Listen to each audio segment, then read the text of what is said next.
What's going on? I'm Marcus and you're at the channel of the Debt Free Dad.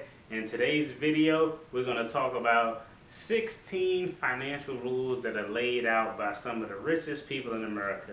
Now this is going to be interesting because I saw this article and I was like, let me see what these millionaire folks are talking about. We're going to go through the 16 real quick. We're going to give a good, doesn't make sense, makes sense, or talk about anything we need to talk about. No sit down, no table talk. I'm just go ahead and read these actually from my phone.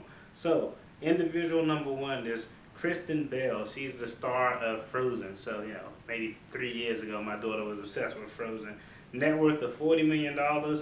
Her number one rule is take advantage of coupons. Hey, first of all, is it coupons or coupons? Both may be correct, but I'm pretty sure it's coupons. But that's a whole nother story for a whole nother debate about a whole nother conversation I had. But I think that's really sound advice, taking advantage of coupons. I'll tell you, I'm terrible at taking advantage of coupons. I normally just look for sales. The wifey used to be good at it. She used to have a whole coupon and book. Not as much now.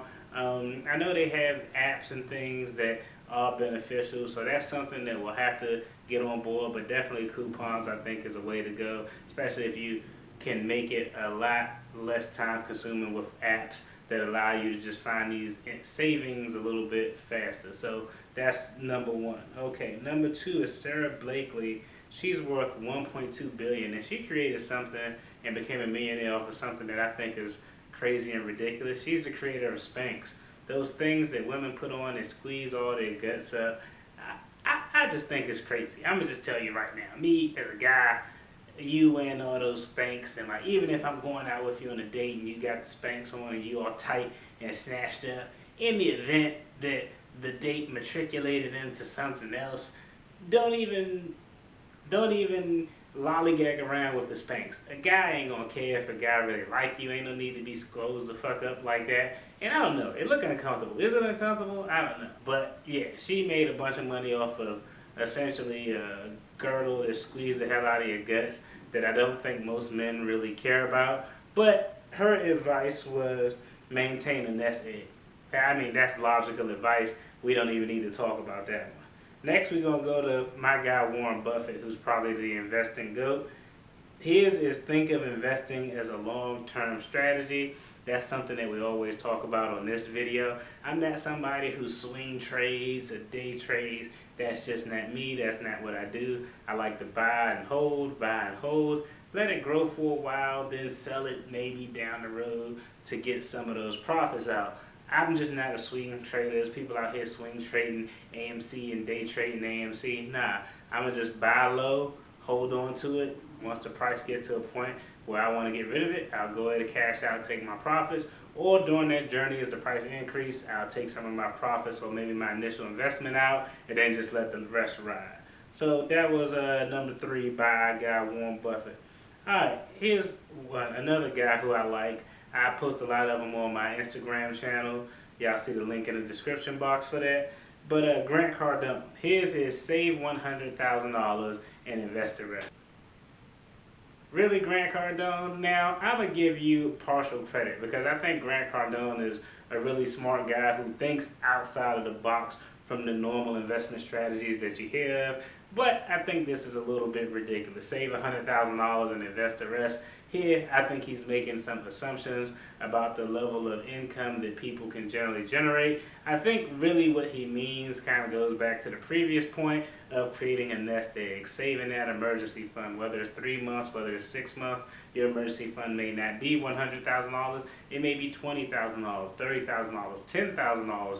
But once you save that emergency fund, invest the rest because you want to have that money working for you so you can beat inflation and that nest egg, not the 100K that he's talking about, unless you're balling the 100K as your emergency fund. That nest egg will be there serving as your emergency fund just in case some crap happen that you have to get taken care of that won't cause you to go back into debt. Next we got, oh, this is interesting. I like this guy too. He's probably my favorite billionaire, Mark Cuban. He's a really quirky guy who thinks outside of the box. His is, and I think don't really need to be much more said about this, is Don't live beyond your means, even if that means living like a student. I think that's something that a lot of us get caught up in. I know I got caught up in it. I told you in other stories I went from being underemployed to making substantially more, and it was maybe a 2 or 3 year period where I just was like, man, I'm about to enjoy this good life. And so that was probably stupid because I was probably living outside of my means. I mean, I had a lot of payments on things, calls. I was taking a bunch of unnecessary trips. So I think that that's good sound advice. You can't spend more than what you make. So if you make 100, you can't spend 100. Most people in our society, they make 100, they spend 110 because they tend to go into some type of debt with credit cards or loans or something to that effect. So that's definitely good advice by a guy, Cuban. Next is Bethany Frankel. She's worth 70 million.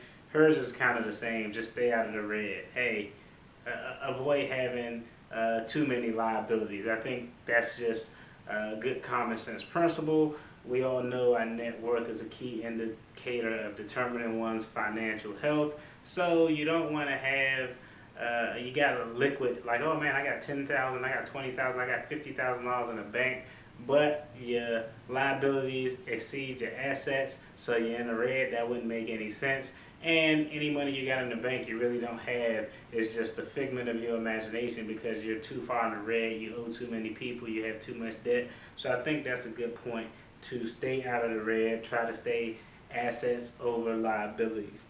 All right, next we have Sarah Michelle Gellar, a net worth of 30 million. And I think this is a very good point that we all can talk about.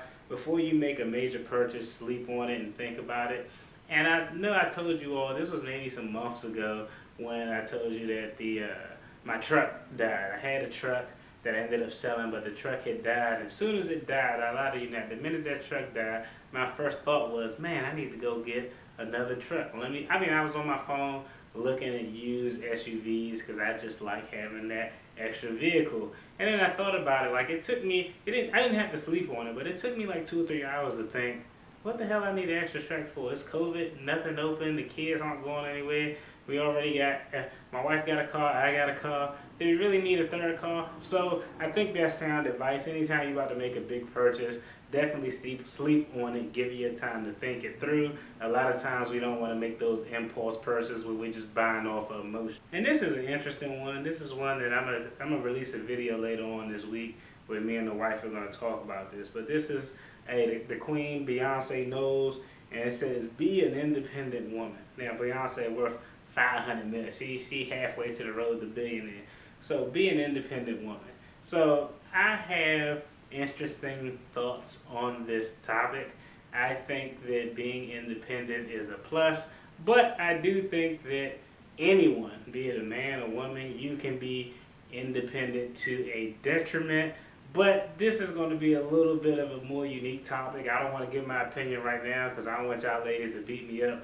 I want to wait till I got the wifey here so we can talk it through, so we can get all of our points out. But I do think being independent and being self-sufficient is a good thing, as long as you don't lean too far on being too independent to where you're to the point where if you need help, you aren't willing to ask for help, or don't have people in your circle who can put you in positions to further your money. But that's going to be a later video. I might drop Sunday, where me and the wife are going to talk about how much independence is too independent for a woman as it relates to finances. It's going to be interesting, so check that video out. It'll probably be this Sunday. Oh, this is interesting.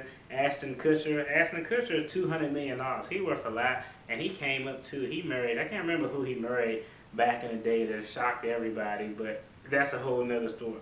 But his investors' good sound investment advice is invest in what you know. Only 13% of the population actually invest in crypto. People have been investing in crypto for well over a decade. I just started investing in crypto because I just started to gain information and knowledge about it. I typically do not invest in anything that I don't understand.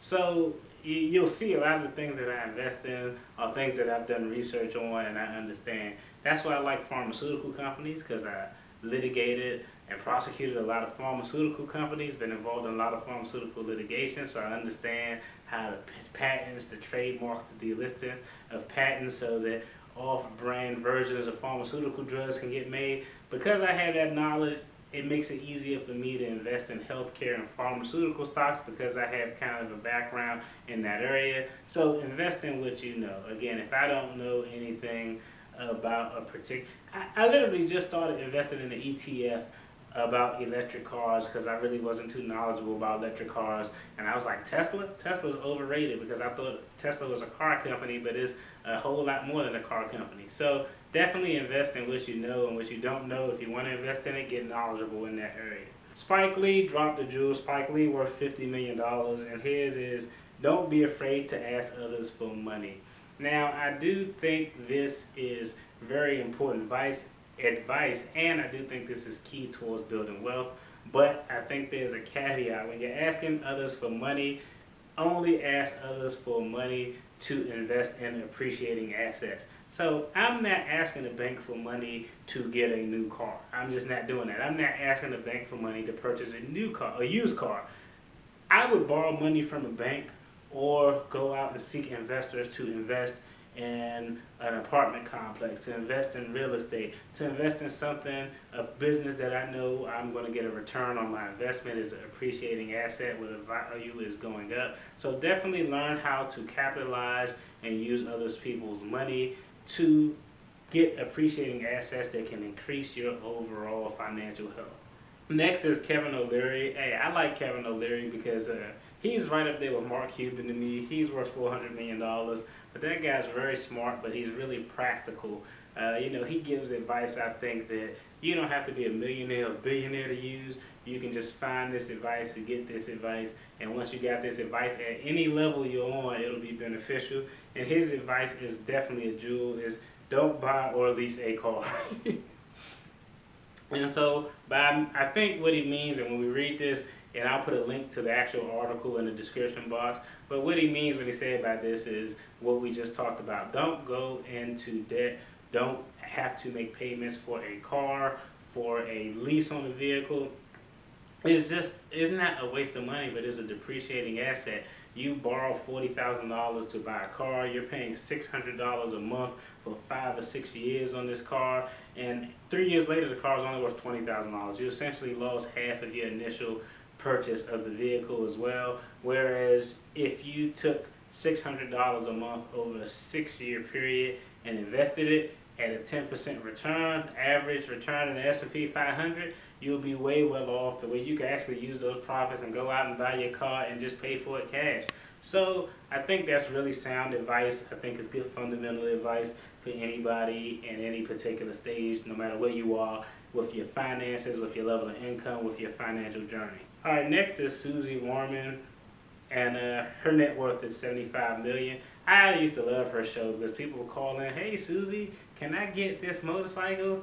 I got a house note, I owe $400,000 on, I got $20,000 in credit card debt, and I got 2 car payments that I'm making, but I got $60,000 in the bank. And she'd be like, hell no, you can't get it. Like, very rarely would she be like, okay, your situations make sense where you could get it. But her advice, I think, is a good jewel, is find pleasure in saving money. A lot of times we get pleasure from doing so many other things like shopping, even if it's emotional. Like, we feeling bad, we feel good when we can go out, hang out with our friends, when we can go out to a restaurant and eat and drink, when we can go out and purchase because we want to look nice, we want to have things, and those things can be pleasurable, but they're only pleasurable very temporarily. Actually, they did a scientific study. If you give someone a gift, you create more dopamine in your brain and feel better for a longer period of time than if someone actually gave you a gift. That's crazy, but that goes to show that you can find pleasure in things that are outside of the box that don't always have to revolve around consumption, buying. Now, I will tell you, I think that one of the key things here when we're talking about that is I find pleasure in saving money. Like, I get excited when I look at my crypto portfolio and be like, damn, my crypto portfolio went up $500 in a day. $500 in 2 days. My stock portfolio went up 1G in a day because it was a crazy day. Like that type of stuff, I like that stuff. I like looking in the bank and just seeing it there. Even though it's there, it ain't really my money. I can't touch it. That's how I look at it. But I enjoy seeing it. So you've got to be able to find pleasure in accomplishing those savings and investing goals. So I think that is good, sound advice. Next, we're going to talk about Chris Renning. And it says, when it comes to saving, start small. Now, this guy was able to retire at 30 as a millionaire thanks to his saving habits. Interesting. It's funny, but they got his net worth as unavailable. So, that's interesting. I'll probably look a little bit more into that. But I think that makes sense. Savings goals, we have to start small, whether it's saving or investing. A lot of times we get paid and we say, hey, I'll start investing or I'll start saving once I get that pay raise or once I make a little bit more money. But if you have that approach, you'll really never, most times, sometimes you may, but most times you're not going to make that plan. If you start a habit now, you'll continue that habit. There's actually a statistic out there that shows if you're an adult and you don't work out before you reach the age of 40, the chances of you working out past the age of 40 are like 3%. That's crazy. But it shows that if you consistently do something over time, it becomes a habit and you'll attribute and keep going on with that pattern. So if you can save $10 a week, $20 a week, $100 a month, invest $20 a month, $100 a month, you got to start out small. It grows. Compound interest is your friend. So that's definitely a good point for whoever that guy is and however much he worth, because they didn't know in this goddamn article. All right, next is Tony Robbins, the big head dude who's the motivational speaker. This dude worth $200 million, and his advice is, which I think is another good advice, is give yourself a monthly allowance. That's kind of what we do. We each, myself and my wife, of course my wife has more, but y'all already know how that is, but we do have a monthly amount of money that we can spend on just whatever the hell we want. This our own personal little budget money. It's not the groceries or the household supplies. It's, hey, this is your money. You can do what you want to do with it. I can do what I want to do with it. And I think that's good because it gives you a little bit of leverage to actually have some fun or buy some of those things that you want, save up some of those things that you want, invest in other vehicles that you want, but it gives you options.